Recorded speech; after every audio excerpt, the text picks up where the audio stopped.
Hello and welcome to That Shooting Show. My name is Steve Anderson. I am your humble host. I just got done doing an episode of the Walther Firearms podcast, which I believe is called Walther Radio. I'm sure it will undergo extensive professional editing before you get a chance to hear it. But you know, this program doesn't. So I don't know when it will be out, but I want to tell you it is probably the best interview I have ever given on somebody else's podcast. And because I'm all dressed up, I'm looking good, I'm feeling good, I'm warmed up, I got a good class rasp going. I can sing AC/DC because my voice is nice and raspy from screaming on the range. We're going to do a very special program today. But first, I want to thank Walther Firearms once again for their proud association with AndersonShooting.com and Steve Anderson. I want to remind you that Targets USA manufactures the finest steel targetry on the planet. CR Speed makes the finest gun handling gear you can wrap around your waist or anywhere else. The AMG-Lab.com Commanderson timer is the only timer that we use in classes and on the range for obvious reasons. Hunter's HD Gold is the only eyewear that I am aware of wearing when I'm aware that I wear eyewear. Only eyewear that I wear. Let's see, shootingsportsinnovations.com, outdoordynamics.net. I believe that's everybody. TUSA, CR Speed, HHD, Outdoor D, SSI, and AMG. And of course, Walther. Okay? All right, so first thing I want you to do, let's talk about how this works. Okay, I am available to do just about anything at any time. What I don't have a lot of time for is the exchange of 37 emails back and forth. I'm perfectly willing to do that, but I don't have time. So what I need you to do is go to AndersonShooting.com, check upcoming classes, and sign up for something that is there. Okay. If you don't see any, if there's nothing there that you're interested in, it's not in your part of the country, it is super simple. Send me an email, steve@andersonshooting.com, and tell me what you want to do. Okay, I am no longer living in Ohio. I no longer have access to my home range in Ohio. I'm now living in Kentucky. My life has changed in dramatic ways for the better. I am the happiest I've ever been, so please don't send me an email and say you feel sorry for me for what you can surmise has happened to me. You don't need to do that either, because I am literally the happiest human being I have been in my entire life since I was in my mid-20s playing rock and roll. Okay, so don't worry about me. I'm doing fine. However, my circumstances have changed. I'm living in Kentucky. No longer have access to my range in Ohio. My schedule is very, very full right now, getting into November or December. So if you live someplace warm and you want to work in November, December, I don't currently have a place to work in Kentucky, although I'm working on that, so I'm going to need to come to you. And love small groups, love classes. I want to remind you that you can get a free class anytime you want to if you can get access to a range that we can go work on. Right? So those are the options that are available to you. If you want to do mental management, please look at the classes that are scheduled. Okay, my schedule is too full right now to do one-on-one mental management seminars. It's a 6-hour deal, and my schedule simply doesn't allow it right now. I'm not complaining in any way. I'm just establishing how we can move forward and get you to potential as soon as possible. But I need you to figure out what you want to do and propose it to me, right? So for example, maybe you've heard, if you're an English major, you know this. You know how you're not supposed to end sentences with a preposition? Well, I choose to end all of my sentences with a proposition. That's how that works. But, so I want to get that out of the way. There's a lot going on right now in upcoming classes. We're going to be in Knoxville, Tennessee this very weekend doing an IDPA event. We have a massive event coming up at Double Eagle in the Pocono Mountains. We're going to do the greatest nationals prep class that anybody has ever done, seen, been aware of, or even been able to comprehend. For that, you have to register with Sam Callahan, but fear not, I am going to post a link to that magnanimous event as soon as we get done with this podcast. And in fact, if you're listening to this program, you might have already seen it, because it's like I put it in a DeLorean, I activate the flux capacitor, full of unobtainium, send it to you. So that's what's going to go. But what I thought we'd do today, since I'm all dressed up, looking great, feeling great, already warmed up, I want to tell you who I am. I want to tell you who the hell is Steve Anderson. That's what I want you to know, okay? That's what I'm interested in you understanding. So I was a rock and roll guitar player and got very close to a record deal on numerous occasions. Did not ultimately get a record deal. And that event lit a fire under my ass to do something that somebody else thought was great. So I was working in record stores and I got robbed. A young man came in with a knife and tried to kill me. K-Bar, right? Rambo's knife. K-Bar, straight up tried to kill me.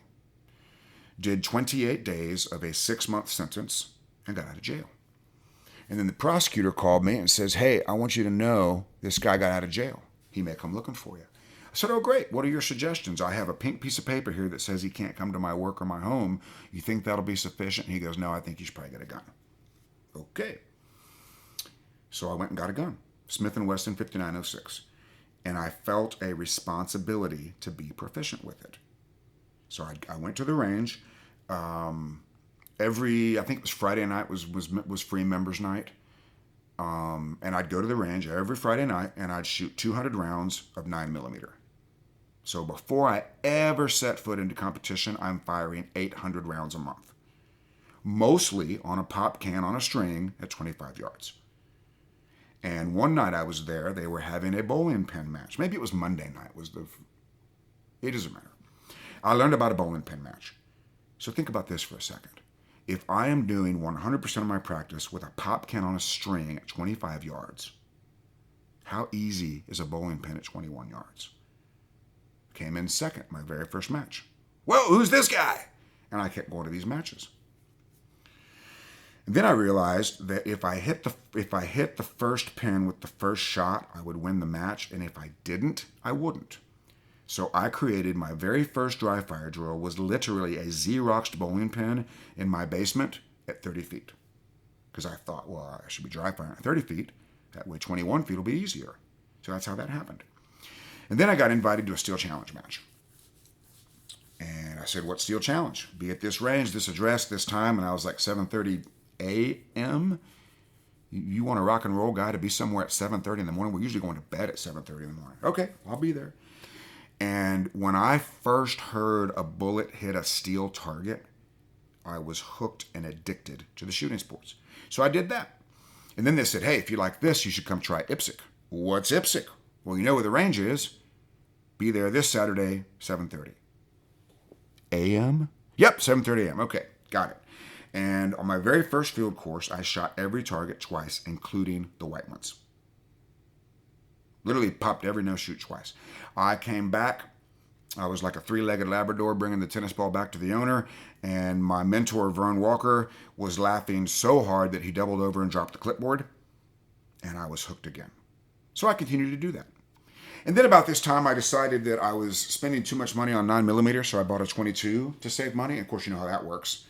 So now, every Monday, I think it was Monday night, every Monday night, I am now firing 500 rounds of 22 and 200 rounds of 9mm. So I'm shooting 700 rounds a week, 2,800 rounds a month, and I've just started competing. So about this time, I got this card in the mail from USPSA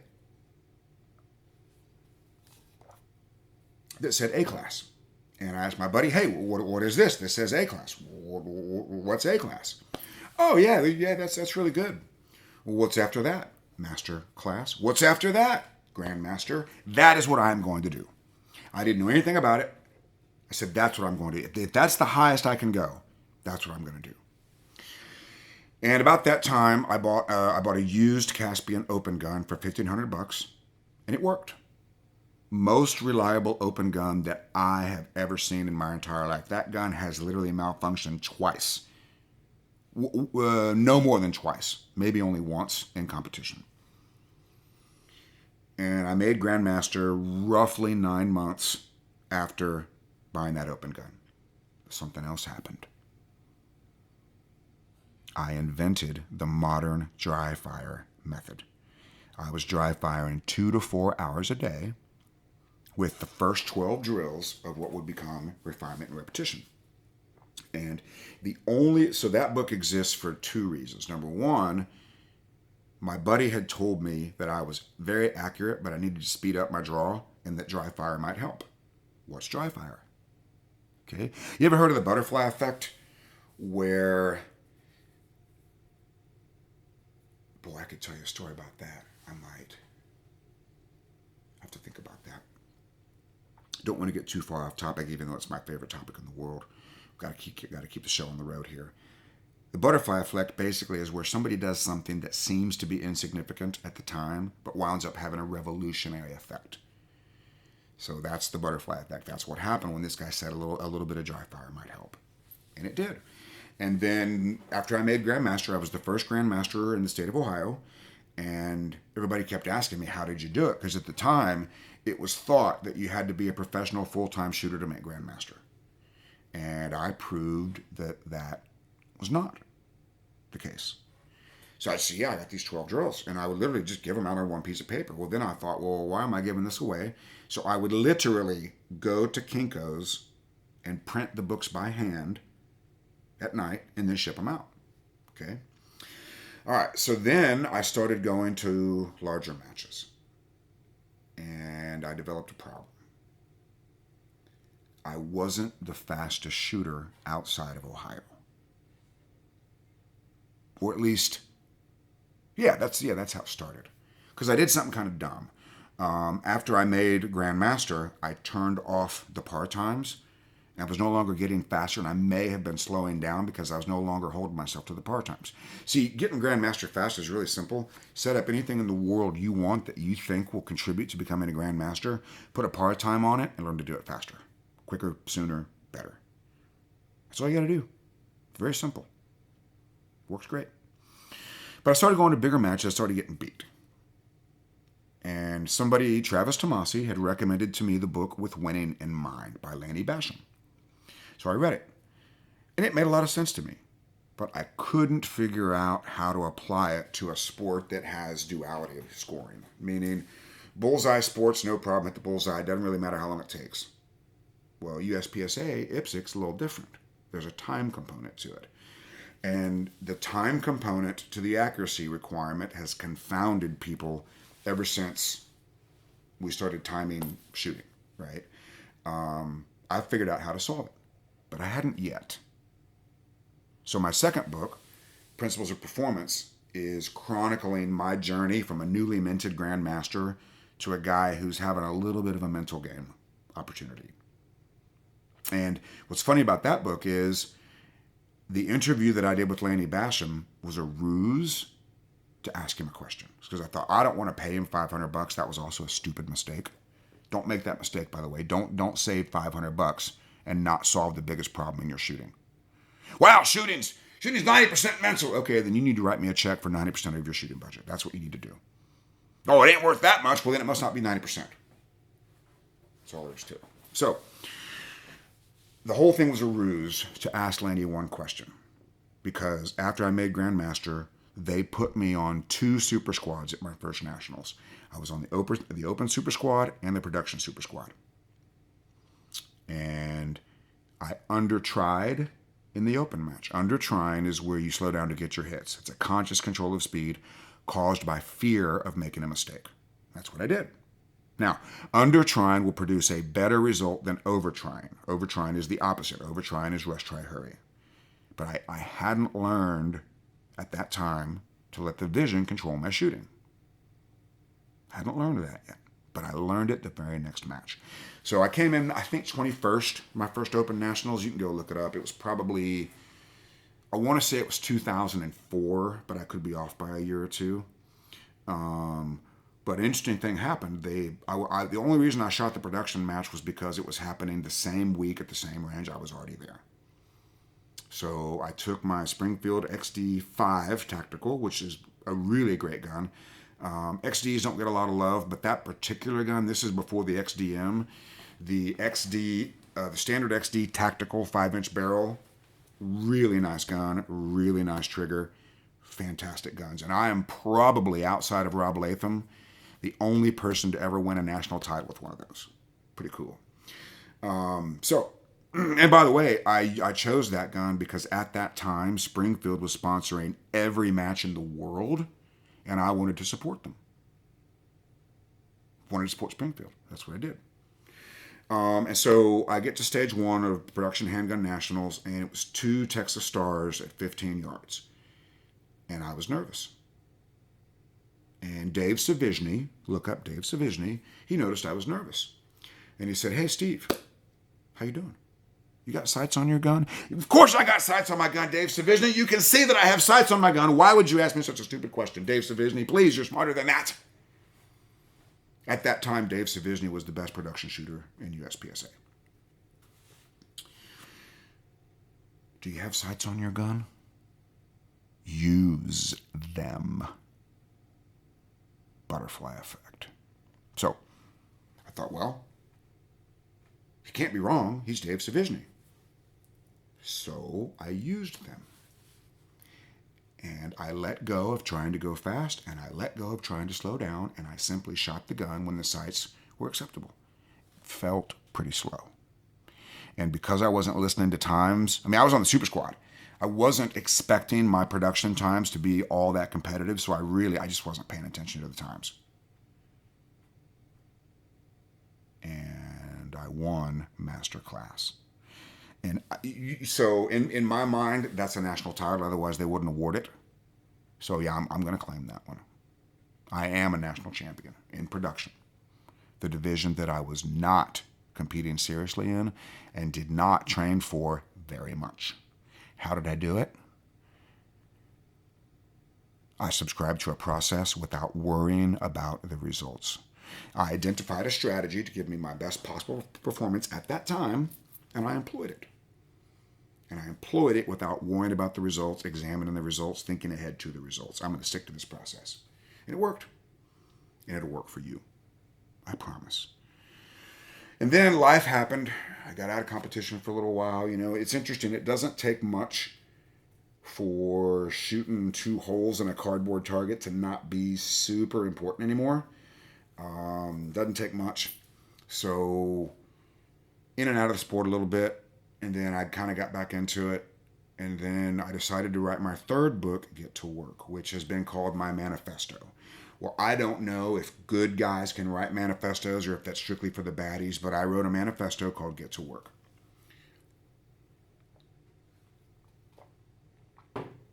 The premise of Get to Work is shooting starts out pretty simple, and then it gets really complicated, and then it gets really simple again. So my book, Get to Work, returns shooting to simplicity. And that's what I want to help you understand. Getting better at practical shooting is very simple. And my goal as a human being on this planet is to save you years of struggle in your journey to reaching your potential. When I first started in the late 90s, it was commonly espoused, because remember, we only had 1 master class shooter in the state of Ohio. Only 1. Even achieving master, they said, takes 10 years and 1 million rounds. It does not. It can be done much, much quicker than that. If we utilize the 3 modes of practice. Speed mode. I need my human body to do this thing quicker. The target is not really important in that environment. Accuracy mode. I need to learn and master the technical requirements of firing an accurate shot under any or all conditions. Timer's not super important during that process. And then match mode. I need to become a better competitor. I need a process for competition that I can just follow the steps. Okay? Speed mode, accuracy, match mode. Every class I ever do will break your training down into those 3 elements. Over here, we're going to get faster. Over here, we're going to get more accurate. Over here, we're going to use a process to provide the absolute best blend of both of those. And to do that, we're going to use the most important skill in the world of practical shooting, the scoop draw. Nope, that's not it. To do that, we're going to use the most important skill in the world of practical shooting, the doubles drill. Nope, that's not it either. You're going to learn to call your shots. When you learn to call your shots, you will always Get the best blend of speed and accuracy that you are currently capable of as a human being. Always. It will control your speed. It will also occupy your conscious mind so that you can get access to your subconscious skill. Well, that sounds pretty good. That sounds pretty all right. Let me make sure we're doing still. Yeah, we're doing great. Okay. So, of course we're doing great. It's Anderson. If you get a subconscious stage plan, if you memorize the route you're going to navigate through the stage, so you don't need to actively think about that, and you occupy your conscious mind with something else, like a beautiful girl, a yellow lighter, a brass duck, whatever you got, it almost doesn't matter. Now, it should be related to vision because that's the primary issue people tend to have. We'll come back to that in a minute. But when the conscious mind is given a job to do, such as calling every shot, and the stage plan is 100% subconscious, you get the best shooting you're capable of today.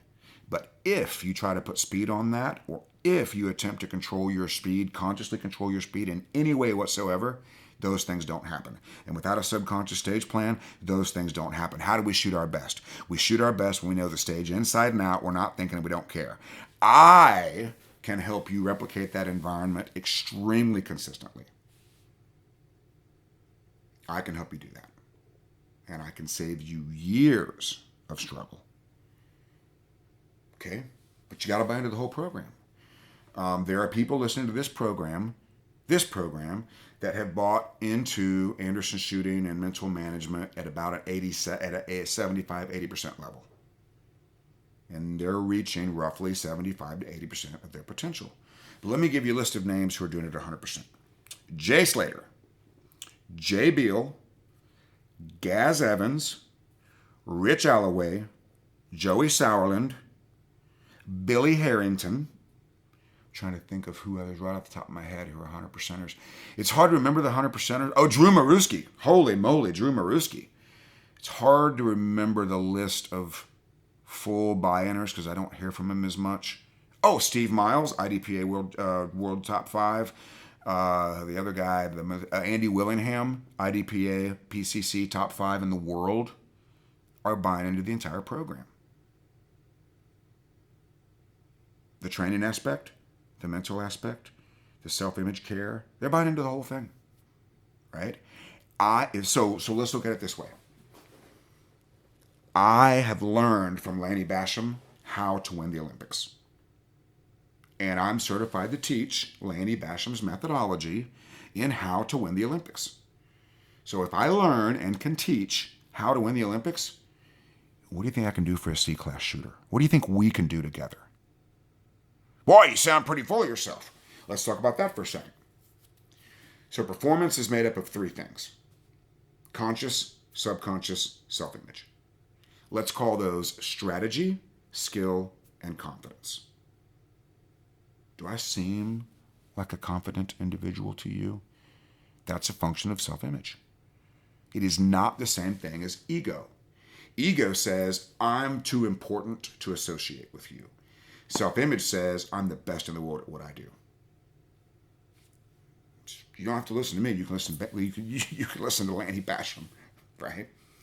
And the only reason I'm telling you this is I want you to understand who I am, what I do, and why I do it. Okay? I was raised by Christian music teachers to be the best I can possibly be. And I want to take this moment to thank God. Like Rush Limbaugh says, talent on loan from God. I'm 52 years old. And only in the last 30 days have I truly realized my purpose on this planet. And that is to help people save years of struggle in reaching their potential. I understand that now. And I'm fully committed to doing it for each and every one of you. That is who I am. That is why I am here. And when I come to the range to work with you or we see you online, I will never be the most important person in that environment. You will be the most important person in that environment. Remember, ego and self-image are not the same. And frequently, ego is inflated to sort of hide what is actually a poor self-image. If somebody doesn't believe that they can do something well, but they need you to think that they can, they might tell you a little bit more about that. I'm not going to tell you what I can do well. I'm going to tell you what the people that I have worked with have learned to do well. And if you're a little younger and you're thinking, I need to go see a current champion, before you go see a current champion, you need to find out who they have coached that has become champions. That's what you need to find out. Because if they can't point to a shooter that they've worked with who's doing the same thing or better, I'm going to ask you to come take a look at me and my methodology. And I also need you to understand, I will never, ever, ever, ever do anything in a million years, recommend that you do anything that I'm not 99% sure will work. Because I have a 90-90 rule. I know what works 90% of the time for 90% of shooters in 90% of circumstances. You may be an outlier. If you're not doing what everybody else is doing and you're having success, congratulations, you're an innovator. But if you're not doing what 90% of people are doing and you're not having success, you are not an innovator. You're something else. You're not an innovator, that's for sure. So, moving forward, here's the way I would like to interact with you. Go to andersonshooting.com, look at the upcoming classes that are there. Start there first. If there's not something there that you can do, I need you to figure out what you want to do and propose that to me. If you want to do a private lesson, we need to do it at your location. Currently, it's going to be $1,000 a day plus expenses.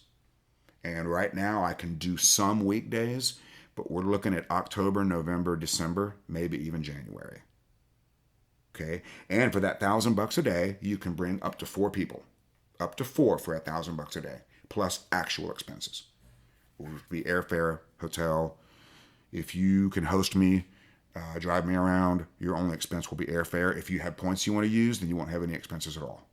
It's very, very easy. Okay? The only thing I'm not able to do for you right now is spend 9 hours a day exchanging 37 4-paragraph emails. Okay? I need you to decide what you want to do at your location and when you want to do it.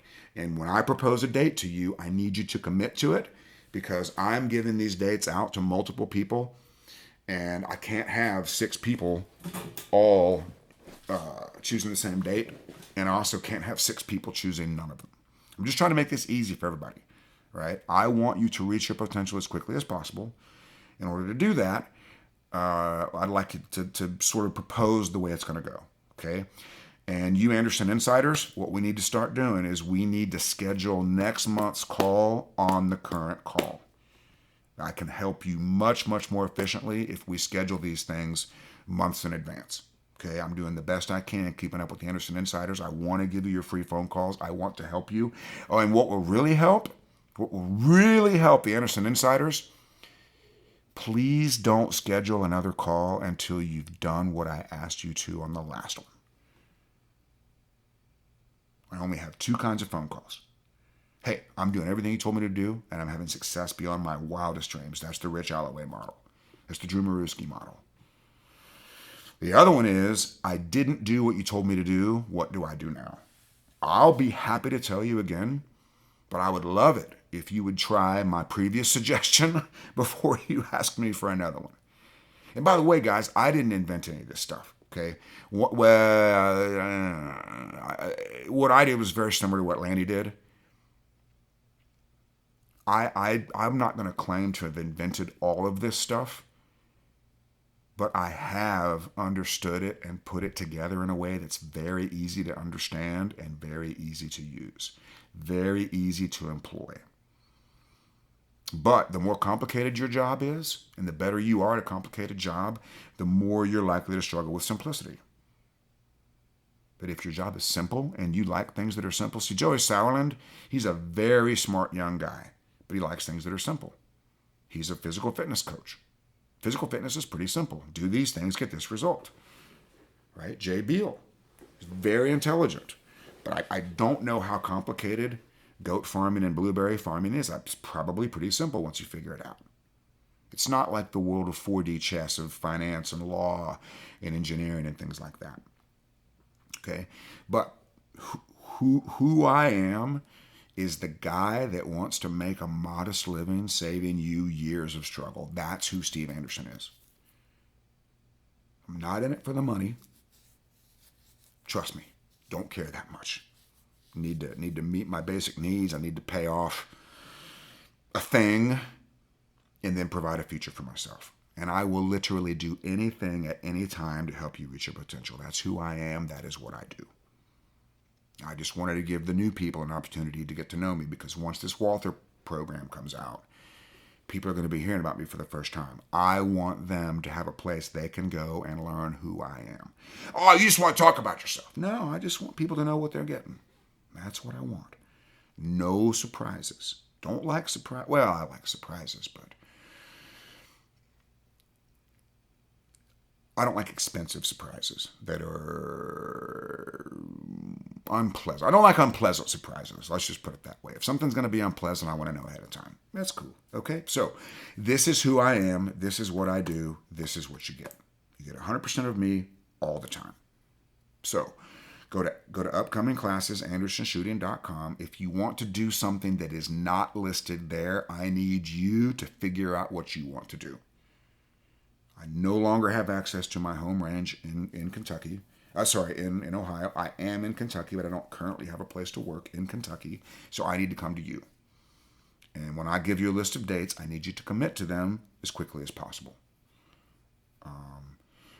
Only if you're ready to reach your potential. If you're not, wait until you are. Okay? So I want to thank you for giving me the opportunity to introduce myself. And I look forward to working with every single one of you as quickly as we possibly can. And until we meet again, be like me, do what I do, say it with me. 1, 2, 3, love you, bye, and get to work.